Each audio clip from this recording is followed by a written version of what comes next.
ಕೇಂದ್ರ ಬೆಂಗಳೂರು ಗ್ರಾಮಾಂತರ ಜಿಲ್ಲೆ. ನಮ್ಮ ಜಿಲ್ಲೆನಲ್ಲಿ ಏನಪ್ಪಾ ಅಂತಂದ್ರೆ ರೈತರದು ಒಂದು ಕಂಪ್ಲೇಂಟ್ ಮಾಡ್ತಾರೆ. ಏನಂತ, ಹೆಚ್ಚಿಗೆ ದನ ಸಾಕಾಗೋದಿಲ್ಲ ಸರ್, ನಮ್ಮಲ್ಲಿ ಸಗಣಿ ಇಲ್ಲ, ಮಣ್ಣು ಪರೀಕ್ಷೆ ನಾವು ಮಾಡ್ತಿಲ್ಲ, ಮಣ್ಣಲ್ಲಿ ಸತ್ವ ಇಲ್ಲ, ಫಲವತ್ತತೆ ಇಲ್ಲ ಅಂತ ಹೇಳ್ಬಿಟ್ಟು. ಸೊ ಇಲ್ಲಿ ನಾವು ಮಣ್ಣಿನ ಫಲವತ್ತತೆ ಹೆಚ್ಚೋದಕ್ಕೆ ಹಲವಾರು ಕ್ರಮಗಳಿದ್ದಾವೆ. ಮೊದಲನೇದಾಗಿ ಬೇಸಿಗೆ ಉಳುಮೆ ಮಾಡ್ತಕ್ಕಂಥದ್ದು, ಬೆಳೆ ಪರಿವರ್ತನೆ ಮಾಡೋದು, ಜೊತೆಗೆ ರಾಸಾಯನಿಕ ಗೊಬ್ಬರಗಳನ್ನ ಮೊರೆ ಹೋಗ್ತಕ್ಕಂಥದ್ದು. ಸೊ ನಾವು ನಮ್ಮ ಕೇಂದ್ರದಲ್ಲಿ ತಾವಿಲ್ಲಿ ಗಮನಿಸಬಹುದು, ಹಸಿರೆಲೆ ಗೊಬ್ಬರನ ಬೆಳೆದಿದ್ದೀವಿ. ಇದನ್ನ ಮೇ 16ನೇ ತಾರೀಕು ನಾವು ನಮ್ಮ ಕೃಷಿ ವಿಜ್ಞಾನ ಕೇಂದ್ರದಲ್ಲಿ ಇರ್ತಕ್ಕಂಥ ಜಮೀನಲ್ಲಿ ಎಕರೆಗೆ 8 ರಿಂದ 10 kg ಅಪಸೆಣಬು ಬೀಜವನ್ನು ನಾವು ಬಿತ್ತನೆ ಮಾಡಲಾಗಿತ್ತು. ಅದಾದ ನಂತರ ಇವತ್ತಿಗೆ 42 ದಿನ ಆಗುತ್ತೆ. ನಿನ್ನೆ ಮಳೆ ಆಗಿದ್ರಿಂದ ನಾವು ಇದು ನೋಡಿ ಭೂಮಿಗೆ ಸೇರಿಸೋದಕ್ಕೆ ಸೂಕ್ತವಾದಂತಹ ಕಾಲ. ಯಾಕಪ್ಪ ಅಂತಂದ್ರೆ ಅಲ್ಲಲ್ಲಿ ಸ್ಟಾರ್ಟ್ ಆಗಿದೆ. ಅಂದರೆ ಬಿತ್ತನೆಯ 40ರಿಂದ 45ನೇ ದಿನಕ್ಕೆ ಅದು ಸೂಕ್ತವಾಗಿರ್ತಕ್ಕಂಥ ದಿನ ನಾವು ಮಣ್ಣಿಗೆ ಸೇರಿಸೋದಕ್ಕೆ. ಈ ಒಂದು ಅವಧಿನಲ್ಲಿ ನಾವು ಮಣ್ಣಿಗೆ ಸೇರಿಸೋದ್ರಿಂದ ಇಲ್ಲಿ ನೋಡಿ ನಾವು ರೋಟಾವೇಟರ್ನ ಹಾಯಿಸಿದ್ದೀವಿ. ಸೊ ಈ ರೀತಿ ನಾವು ಮಣ್ಣಲ್ಲಿ ಸೇರಿಸೋದ್ರಿಂದ ಇದು ಸುಲಭವಾಗಿ ಕೊಳೆತು ಮಣ್ಣಿಗೆ ಗೊಬ್ಬರವನ್ನು ಸೇರಿಸುತ್ತೆ. ಸೊ ಇದರಲ್ಲಿ ಎಷ್ಟೆಷ್ಟು ಪೋಷಕಾಂಶಗಳ ಪ್ರಮಾಣ ಇದೆ ಅನ್ನೋದನ್ನು ನಾವು ತಿಳ್ಕೊಳ್ಳೋದಾದ್ರೆ, ಸಾರಜನಕ 0.4 ಅಂದರೆ ಶೇಕಡ 0.4ರಿಂದ 1% ಸಾರಜನಕ ಇರುತ್ತೆ.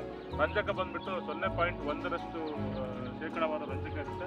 ಇನ್ನು ಪೊಟ್ಯಾಷಿಯಂ ಬಂದ್ಬಿಟ್ಟು 0.4ರಿಂದ 0.5% ರಂಜಕ ಇರುತ್ತೆ. ಅದರ ಜೊತೆಗೆ ಕ್ಯಾಲ್ಸಿಯಂ ಕೂಡ ಇರುತ್ತೆ ಈ ಒಂದು ಹಸಿರು ಗೊಬ್ಬರದಲ್ಲಿ. ಇಲ್ಲಿ ಬೆಳೆಯೋದ್ರಿಂದ ಕೊಟ್ಟಿಗೆ ಗೊಬ್ಬರನ ನಾವು ಕಡಿಮೆ ಹಾಕಿ ನೀವು ರಾಗಿ, ಜೋಳ ಇತರೆ ತೋಟಗಾರಿಕಾ ಬೆಳೆನ ನಾವು ಬೆಳೆದಾಗ ಮಣ್ಣಿನ ಫಲವತ್ತತೆನ ಉತ್ತಮಗೊಳಿಸೋದಕ್ಕೆ ಅವಕಾಶ ಇದೆ. ಹಸಿರೆಲೆ ಗೊಬ್ಬರಗಳು ಅಂತಂದ್ರೆ ಸ್ಥಳದಲ್ಲೇನೆ ಬೆಳೆದು ಅಲ್ಲೇ ಗೊಬ್ಬರವಾಗಿ ಪರಿವರ್ತನೆ ಮಾಡ್ತಕ್ಕಂಥ ಬೆಳೆನ ನಾವು ಹಸಿರೆಲೆ ಗೊಬ್ಬರ ಅಂತ ಕರಿಬಹುದು. ಯಾವ್ಯಾವ ಬೆಳೆನ ಹಸಿರೆಲೆಗೆ ಬಳಸಬಹುದು ಅಂತಂದ್ರೆ, ವಿಶೇಷವಾಗಿ ದ್ವಿದಳ ಧಾನ್ಯಗಳು ವಾತಾವರಣದಲ್ಲಿ ಇರ್ತಕ್ಕಂಥ ಸಾರಜನಕನ ಸ್ಥಿರೀಕರಣ ಮಾಡ್ತಕ್ಕಂಥ ಶಕ್ತಿ ಹೊಂದಿರೋದನ್ನ ನಾವು ದ್ವಿದಳ ಧಾನ್ಯ ಬೆಳೆಗಳಂತ ಕರಿತೀವಿ. ಸೊ ಇದಕ್ಕೆ ಉದಾಹರಣೆ ಅಂದರೆ ಅಪಸೆಣಬು, ಡಯಂಚ, ಹುರುಳಿ, ಅಲಸಂದೆ, ಇನ್ನು ತೊಗರಿ ಆಗಿರ್ಬೋದು ಅಥವಾ ಅವರೆಗಾಗಿರ್ಬೋದು, ಇದನ್ನೆಲ್ಲನೂ ಕೂಡ ನಾವು ಹಸಿರೆಲೆ ಗೊಬ್ಬರವಾಗಿ ಬಳಸ್ತೀವಿ. ಇನ್ನೊಂದು ಇತ್ತೀಚೆಗೆ ನಸಗುನ್ನೆ ಅಂತ IHR ಅವರು ಮಕುನ ಅಂತ ಇಂಗ್ಲೀಷಲ್ಲಿ ಕರೀತಾರೆ, ಅದನ್ನು ಕೂಡ ಇದನ್ನು ಬಳಸ್ಬೋದು. ಈ ಒಂದು ಸಂದರ್ಭದಲ್ಲಿ ನಾನು ಏನು ಹೇಳ ಬಯಸ್ತೀನಪ್ಪ ಅಂತಂದ್ರೆ, ನಮ್ಮ ಗ್ರಾಮಾಂತರ ಜಿಲ್ಲೆಯಲ್ಲಿ ಹಲವಾರು ನಾವು ಅಡಿಕೆ ತೋಟಗಳನ್ನ ನೋಡ್ತಾ ಇದ್ದೀವಿ. ಇತ್ತೀಚೆಗೆ ಅದು ಯಂಗ್ ಅರೆಕನಡ್ ಗಾರ್ಡನ್ ಅಂತ ಹೇಳ್ತಾರೆ. ಇತ್ತೀಚೆಗಷ್ಟೇ ಅವರು 1 ವರ್ಷ 6 ತಿಂಗಳು ಅಥವಾ 2-3 ವರ್ಷದಲ್ಲಿ ಅಡಿಕೆನ ಬೆಳೆದಿರ್ತಾರೆ.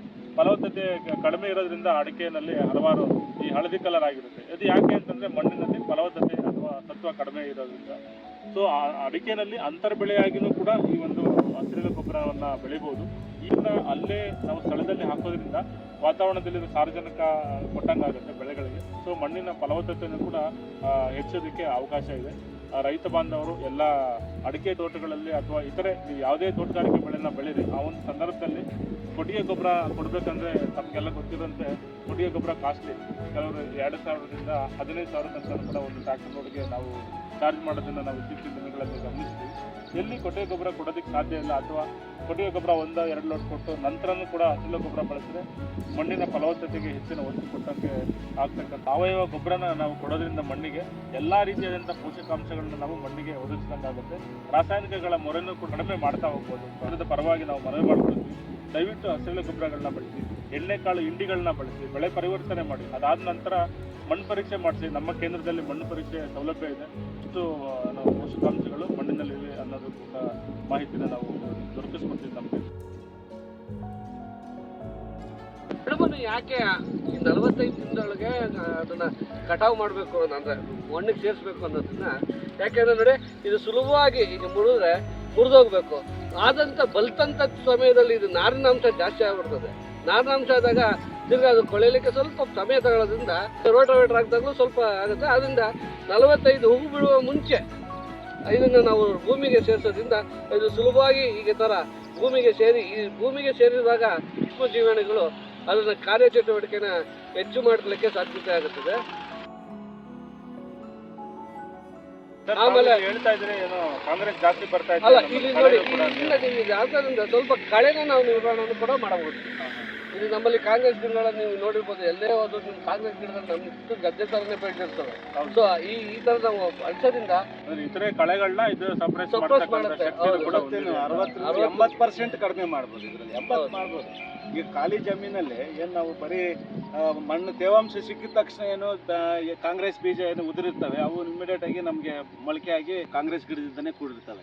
ಸೊ ಅದನ್ನ ತಪ್ಪಿಸ್ಬೇಕಂತ ಹೇಳಿದ್ರೆ ಈ ತರ ಹಸಿರೆಲೆ ಗೊಬ್ಬರಗಳನ್ನ ಒತ್ತಾಗಿ ನಾವು ಎಕರೆಗೆ 8 ರಿಂದ 10 kg ನಾವು ಚೆಲ್ಲದಾಗ ಏನಾಗುತ್ತೆ, ಇವು ಒತ್ತಾಗಿ ಬೆಳೆಯೋದ್ರಿಂದ ಈ ಕಾಂಗ್ರೆಸ್ ಗಿಡ ಆಗಲಿ ಬೇರೆ ಇತರೆ ಕಳೆ ಗಿಡಗಳನ್ನ ಬರೋದನ್ನ ಇವು ನಿಯಂತ್ರಣ ಮಾಡ್ತವೆ. ಹಸಿರೆಲೆ ಗೊಬ್ಬರದ್ದು ಅನೇಕ ರೀತಿಯಲ್ಲಿ ಅನುಕೂಲಗಳಿದ್ದಾವೆ.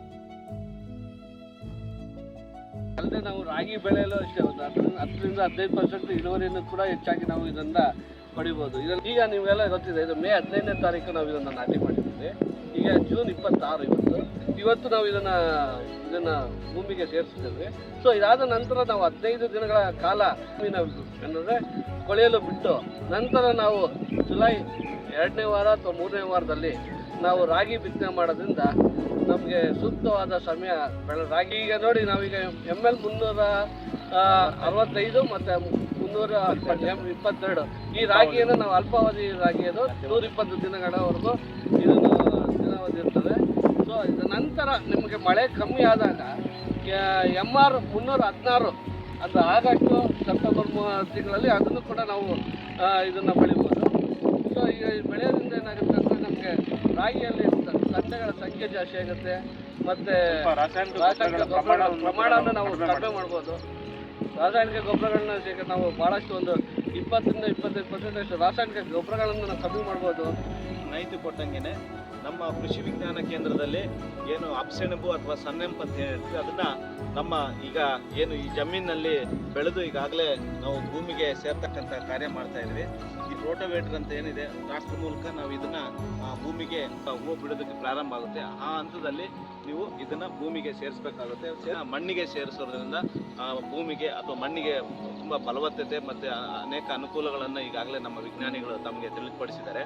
ಬೆಂಗಳೂರು ಗ್ರಾಮಾಂತರ ಜಿಲ್ಲೆಯಲ್ಲಿ ರಾಗಿ ಸುಮಾರು 60,000 ಹೆಕ್ಟೇರ್ ಪ್ರದೇಶದಲ್ಲಿ ರಾಗಿಯನ್ನು ಬಿತ್ತನೆ ಮಾಡಲಾಗುತ್ತೆ.